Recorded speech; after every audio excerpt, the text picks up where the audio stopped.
Le 27 mai 1943, derrière les volets clos de l'appartement du premier étage, le 48 rue du Four, à Paris, Jean Moulin préside la première réunion du Conseil de la Résistance, en présence de 16 membres. Ils ont été amenés sur place, les uns après les autres, par Pierre Meunier. Réunir autant de personnalités dans un lieu clos pouvant se transformer en piège est un risque fou, mais l'enjeu est capital. 19 personnes font cercle autour de la table de la salle à manger.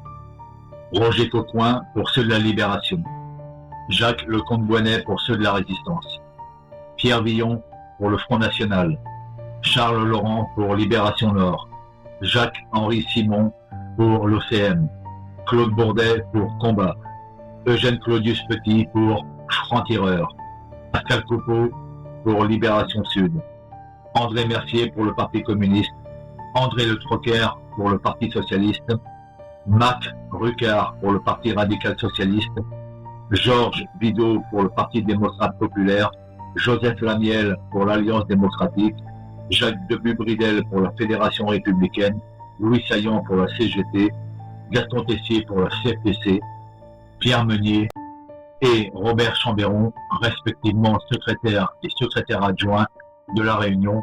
Jean Moulin préside la Réunion. Celle-ci se déroule dans une atmosphère d'union patriotique et de dignité, comme l'a décrit une semaine plus tard Moulin dans un message au général.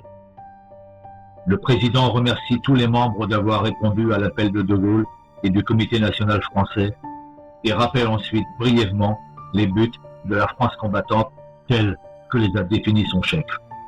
Premièrement, faire la guerre. Deuxièmement, rendre la parole au peuple français.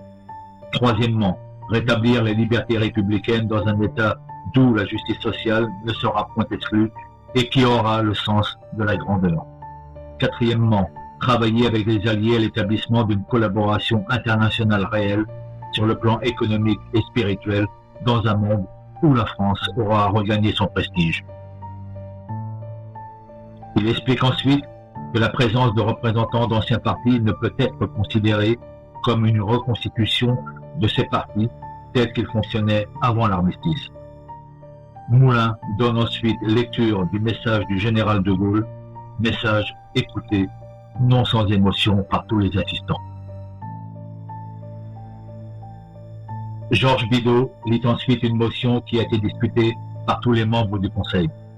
Dans cette motion, il est dit entre autres que la France ne peut concevoir que la création d'un véritable gouvernement provisoire, certes, mais ayant toutes les formes et toute l'autorité, répudiant une fois pour toutes officiellement et dans les faits la dictature de Vichy, ses hommes, ses symboles, ses prolongements. Elle entend que ce gouvernement soit confié au général de Gaulle, qui fut l'âme de la résistance aux jours les plus sombres et qui n'a cessé, depuis le 18 juin 1940, de préparer en pleine lucidité et en pleine indépendance la renaissance de la patrie détruite comme les libertés républicaines déchirées.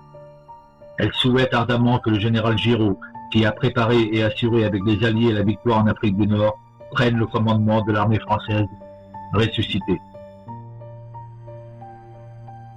Moulin demande qui veut prendre la parole. Pierre Villon, représentant du Front National, lève la main et demande que soit amendé ce texte qui ne tient pas assez compte de la réalité. De Gaulle est à Londres, Giraud est à Alger et contrôle l'Algérie.